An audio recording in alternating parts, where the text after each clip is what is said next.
South pole पर कदम नहीं रखा था। ये कहानी नॉर्वेजियन खोजकर्ताओं की है जिन्होंने 14 दिसंबर 1911 को नॉर्थ पोल की जमीन पर कदम रखा था। उस जमाने में ये काफी बड़ी बात थी। आज भी अगर आप सर्च करें तो नॉर्थ पोल और साउथ पोल को किसने डिस्कवर किया था या कौन वहां पहले पहुंचा था, तो नाम उसी नॉर्वेजियन एक्सप्लोरर रोल्ड एमेंडसन का आएगा। देखते हैं कि उसका ये सफर कैसा रहा। हमारे चैनल को सब्सक्राइब करना ना भूले। कहानी की शुरुआत होती है तो हमें एक विमान दिखाया जाता है जो आर्कटिक में उड़ रहा था। अचानक से मौसम बदलने लगा, ठंड बढ़ जाती है और वो विमान क्रैश हो जाता है। कुछ देर बाद विमान में बैठे लोग अपना होश संभालते हैं, वो उससे बाहर आते हैं तो उन्हीं में से हमें बूढ़ा एमेंडसन दिखाया जाता है। ये उसका आखिरी सफर माना जा रहा था। यूरोप में हमें दिखाया जाता है कि एमेंडसन का भाई लियोन एक घर में आता है। वो कुछ ढूंढने लगा, तभी घर की मालिक आकर उस पर हमला कर देती है, मगर जल्दी वो अपने बारे में बताने लगा कि मैं कोई चोर नहीं हूँ, मैं एमेंडसन का भाई हूँ। इस औरत का नाम बेस था, इसका एमेंडसन से संबंध थे। एमेंडसन एक आखिरी खोज पर निकला था मगर वो लौट के नहीं आया। वो बूढ़ा भी हो चुका था और लोग ये मानने लगे थे कि वो मर चुका है। बेस और लियोन बैठ जाते हैं और यहाँ से असली कहानी शुरू होती है। लियोन बताता है कि जब हम छोटे थे तो हमारे पिता जो कि समुद्री जहाज के कप्तान थे, वो हमें सफर के किस्से कहानियां सुनाया करते थे। वो पहले इंसान थे जिनसे हमने नॉर्थ पोल और साउथ पोल के बारे में जाना था। वो कहा करते थे कि आज तक कोई इंसान वहां नहीं गया, वो जगह किसी के नाम पर नहीं। एमेंडसन को सफर की कहानियां बहुत पसंद थी। नॉर्थ पोल और साउथ पोल उसके दिमाग से निकले ही नहीं। वो हमेशा इसके बारे में सोचता रहता था, देर रात तक खोजकर्ताओं की किताबें पढ़ता था, खुद को ठंडे पानी में रखता, जैसे वो अपने शरीर को सख्त से सख्त हालात के लिए तैयार कर रहा हो। उन्हीं दिनों में एक नॉर्वेजियन खोजकर्ता ने ग्रीनलैंड को पार किया था। एक विजेता बनके वो लौट आया था। हमने उसकी सफलता अपनी आंखों से देखी थी। इस बात से एमेंडसन के अंदर जज्बे ने जन्म लिया। एक दिन हमें खबर मिली कि हमारे पिता का जहाज समुंदर में कहीं डूब गया। हमें उनकी लाश भी ना मिली। कुछ महीने बाद हमारी माँ बीमार हो गई और वो भी चल बसी, मगर एमेंडसन ने अपने सपने को हमेशा संभाल के रखा था। हम थोड़े बड़े हुए तो नॉर्वे के एक बर्फीले इलाके में गए। उन दिनों तूफान का खतरा था मगर हम जानबूझकर वहां रात बिताना चाहते थे। हम बस गोल गोल घूम रहे थे, एक दूसरे से बिछड़ भी गए। एमेंडसन थक गया था इसलिए वो वहां लेट गया। थोड़ी देर बाद जब उसकी आंख खुली तो वो बर्फ में दफन हो चुका था। वो खुद से नहीं निकल सकता था। मुझे अपने भाई की चिंता थी इसलिए मैं उसे ढूंढने लगा। कुछ सामान नजर आया मुझे तो मैं वहीं से बर्फ हटाने लगा। बाहर निकलने पर घबराने के बजाय एमेंडसन हंसने लगा। मुझे समझ नहीं आया ऐसा क्यों था। शायद उसने कुछ महसूस किया था जो मैंने नहीं किया। कुछ साल बाद एमेंडसन ने नॉर्थ वेस्ट पैसेज के आखिरी रास्ते को भी खोज लिया। हम इंग्लैंड गए और उन्हें अपने सफर के बारे में बताया। वहां पर एमेंडसन ने बहुत कुछ सीखा क्योंकि वहां नॉर्थ में कुछ कबीले रहते हैं। उन्होंने वहां जीना सीख लिया है। वो कुत्तों का इस्तेमाल करते हैं सफर के लिए। वो धीमे चलते हैं ताकि पसीना ना आए, इससे मौत का खतरा बढ़ जाता है। ब्रिटिश काउंसिल ने एमेंडसन को ज्यादा सीरियस नहीं लिया और भला वो क्यों लेते, वो एक नॉर्वेजियन की तारीफ कैसे कर सकते थे। मीटिंग के बाद पार्टी में एमेंडसन एक ब्रिटिश एक्सप्लोरर स्कॉट से मिलता है, जिसकी बातों से एमेंडसन को पता चला कि स्कॉट साउथ पोल में जाने वाला है। अगर वो कामयाब हुआ तो ये दुनिया की आखिरी खोज उसके नाम हो जाएगी। पोल्स को डिस्कवर करने का सपना एमेंडसन बचपन से ही देख रहा था। वो अपने भाई से इस बारे में बात करता है। ये दोनों प्लान बनाते हैं कि असल में स्कॉट पिछले 4 साल से साउथ पोल पर जाने की तैयारी कर रहा है। वो वहाँ के मौसम को स्टडी करता है। एमेंडसन और लियोन फैसला करते हैं कि वो इस बात को राज रखेंगे ब्रिटिश से, ताकि ब्रिटिश को इस बारे में पता ना चल सके। सिर्फ अपने एम्बेसडर को ये खबर करते हैं क्योंकि इस खोज की फंडिंग वही देने वाले थे। एम्बेसडर ने एमेंडसन और उसके भाई को कहा था कि वो इस खोज के लिए पैसे देगा, मगर वो नॉर्थ पोल में जाएंगे कुछ थियरीज को सही साबित करने के लिए, मतलब कि ये खोज साइंस के लिए होगी।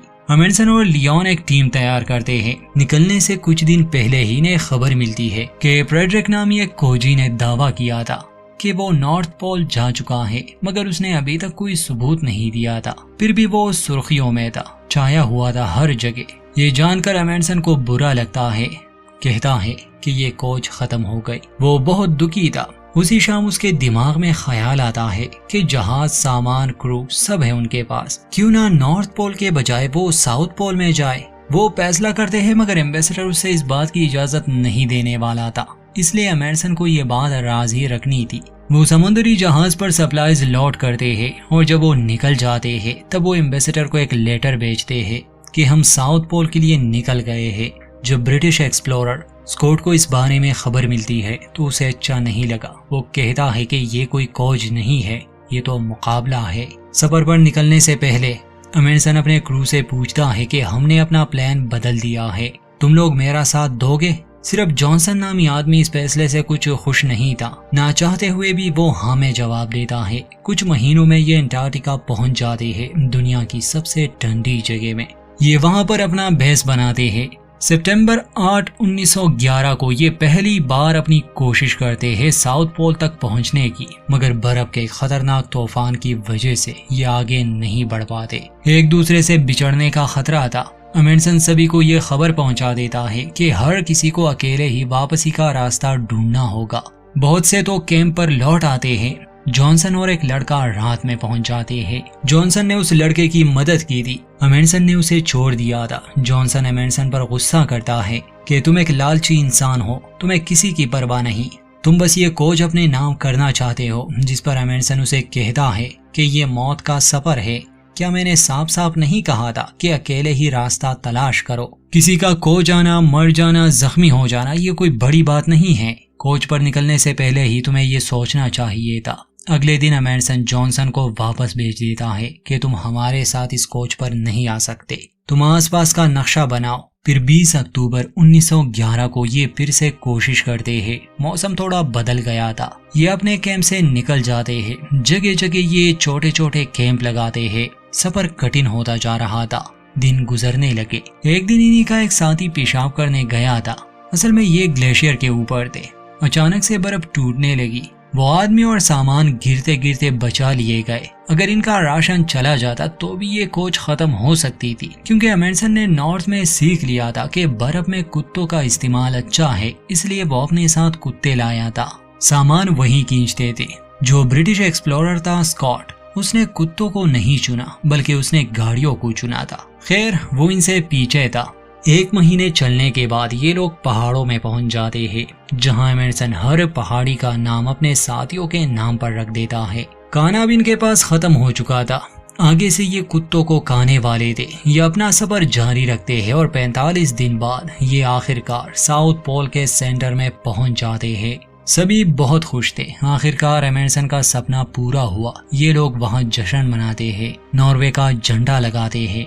एमर्सन स्कॉट के लिए एक लेटर जोड़ता है जिसमें लिखा था कि अगर हमारे बाद आप यहाँ पहुँचे तो इस लेटर को नॉर्वे के राजा को पहुँचाए और उम्मीद करता हूँ कि आप सही सलामत घर लौट जाएंगे। असल में एमर्सन ने लंबा रास्ता लिया था तो वापस जाने में उसे बहुत समय लगने वाला था। स्कॉट ने थोड़ा सा छोटा रास्ता लिया था तो वो इनसे पहले ही घर पहुँच जाएगा। दिसंबर 14, 1911 को एमर्सन ने साउथ पोल को अपने नाम कर दिया था। उसका भाई जो नॉर्वे में होता था, क्योंकि उसे फंड रेजिंग करनी थी। जब उसे लेटर मिलता है कि एमर्सन ने अपनी खोज पूरी कर ली, पूरी दुनिया जान जाती है। कुछ महीने बाद जब स्कॉट वहां पहुंचता है नॉर्थ पोल में, तो वो दुखी था क्योंकि एक नॉर्वेजियन ने ये जगह अपने नाम कर ली थी। जब स्कॉट और उसकी टीम वापस आ रही थी तो वो सख्त मौसम में फंस जाते हैं। एक एक करके सबकी मौत हो गई। अंटार्कटिका से लौट आने के बाद एमर्सन को इंग्लैंड बुलाया गया, मगर बजाय इसके कि वहाँ उसकी तारीफ होती, उसकी काफी बेइज्जती की जाती है और स्कॉट को एक ब्रिटिश हीरो माना जाता है।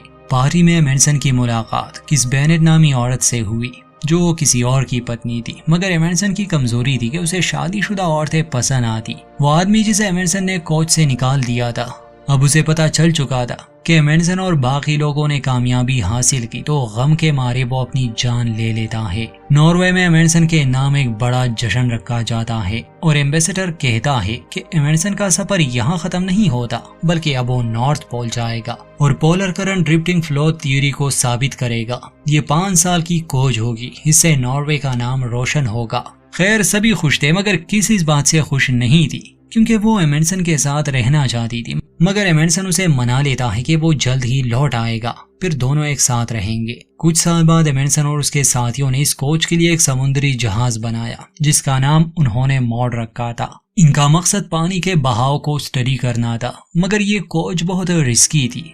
कोच पर आए लोगों ने अपने सारे पैसे इसी जहाज पर लगा दिए थे। अगर ये खोज नाकाम हुई तो सभी बड़े खतरे में पड़ जाएंगे। 4 साल गुजर जाते हैं। धीरे धीरे एमंडसन को इस कोच से नफरत होने लगी।